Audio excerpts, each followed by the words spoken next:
Kita semua tahu Ramadan itu tentang menahan lapar dan dahaga.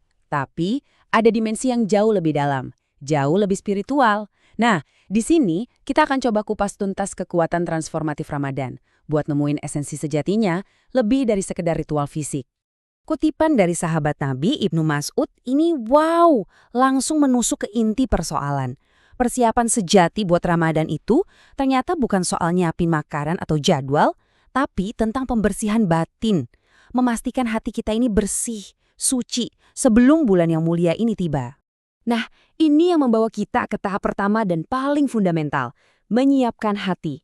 Karena kesiapan menyambut Ramadan itu dimulai jauh sebelum hari pertama puasa. Habib Muhammad bin Hadi Al-Saqqaf ngasih analogi yang indah banget. Bayangin deh, Ramadan itu kayak hujan rahmat yang deres.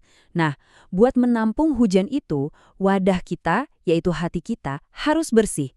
Kalau wadahnya kotor, ya airnya jadi ikut kotor kan? Persiapan ini dimulai dengan taubat, supaya kita layak menerima semua berkah yang tercurah di bulan ini.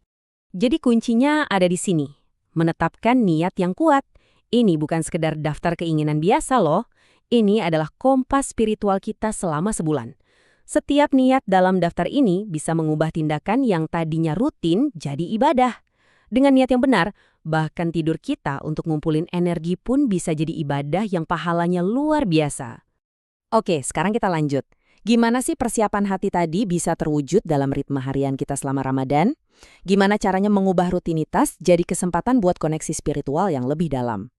Apa sih yang bikin sahur itu istimewa banget? Ini tuh lebih dari sekedar makan sebelum fajar. Sahur itu makanan yang penuh berkah atau barokah. Inilah pembeda utama puasa kita dan jadi momen sakral di mana rahmat Tuhan dan para malaikatnya itu tercurah buat kita. Nah, disinilah kita bisa lihat bedanya antara bentuk luarnya sama esensi spiritualnya. Makan sahur secara fisik emang ngasih kita energi, tapi secara spiritual itu adalah momen kita menerima berkah. Begitu juga pas buka puasa. Itu bukan cuma soal ngelepasin lapar, tapi juga ngerasain manisnya ketaatan dan momen di mana doa-doa kita paling didengar. Dalam tradisi Islam disebutkan, ada 2 kegembiraan besar buat orang yang berpuasa. Pertama, kegembiraan yang kita rasain langsung pas buka puasa, rasa lega dan syukur yang luar biasa. Dan yang kedua, ini puncaknya, kegembiraan saat kita bertemu Tuhan nanti dan menerima langsung pahala atas puasa yang udah kita jalani. Ada satu kisah yang luar biasa. Seorang pria bernama Muhammad yang sholatnya bisa dibilang kurang sempurna, ternyata diampuni dosanya. Kenapa? Semata-mata karena rasa hormatnya yang tulus pada kesucian bulan Ramadan. Ini nunjukin ke kita betapa lebarnya pintu harapan dan pengampunan yang dibuka di bulan ini. Perjalanan kita berlanjut dari siang ke malam, karena justru malam-malam Ramadan inilah puncaknya ibadah. Waktu terbaik untuk mendaki lebih tinggi secara spiritual. Peringatan ini, tajam banget ya, terutama buat sholat tarawih. Coba jujur, seberapa sering kita pengen cepat-cepat selesai? Kutipan ini ngingetin kita kalau kualitas itu jauh di atas kuantitas. Sholat yang buru-buru itu kehilangan esensinya, jadi kayak cangkang tanpa isi. Kenapa sih Ramadan dan Al-Quran itu nggak bisa dipisahin? Jawabannya simple, karena di bulan inilah wahyu pertama turun. Bahkan, setiap malam di bulan Ramadan, malaikat Jibril datang kepada Nabi untuk sama-sama mempelajari Al-Quran. Jadi, pas kita baca Quran di bulan ini, kita sebenarnya lagi menghidupkan kembali momen agung yang jadi jantung dari bulan suci ini. Sekarang kita masuk ke inti dari perjalanan spiritual ini. Memahami puasa yang sejati, yang jangkauannya jauh melampaui sekedar menahan lapar dan dahaga. Pernah kepikiran nggak puasa itu cuma satu jenis aja? Ternyata para ulama membaginya jadi beberapa tingkatan. Yuk kita lihat. Anggap aja ini kayak naik tangga spiritual. Tingkat pertama, puasa fisik. Ini fondasinya, yang kita semua tahu. Naik ke tingkat kedua, ada puasa panca indera, menjaga mata, lidah, telinga dari dosa.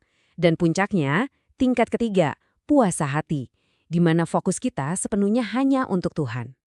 Ini nih, sebuah paradoks yang cerdas banget. Imam Al-Ghazali seolah menantang kita.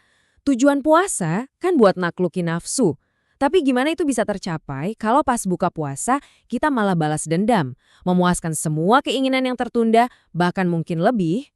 Ucapan mendalam ini adalah pengingat yang jujur cukup menakutkan ya. Puasa tanpa perubahan batin, Tanpa menjaga lidah dan panca indera, itu cuma jadi ritual kosong. Rohnya hilang. Yang sisa cuma rasa lapar dan haus. Akhirnya, kita tiba di tujuan akhir dari perjalanan ini. Setelah sebulan berjuang, apa sih hadiah sejati yang kita bawa pulang dari Ramadan? Seringkali kita mikir tujuannya itu Idul Fitri, perayaan di akhir. Padahal bukan. Idul Fitri itu bukan garis finish, tapi garis start yang baru. Hadiah sejati Ramadan adalah pribadi baru yang berhasil kita bentuk. Lebih sabar, lebih sadar, dan lebih siap untuk 11 bulan ke depan. Kisah ini nunjukin perspektif yang luar biasa rendah hati. Buat mereka yang benar-benar sadar secara spiritual, fokusnya itu bukan pada menyelesaikan ibadah, tapi pada diterimanya ibadah itu oleh Tuhan.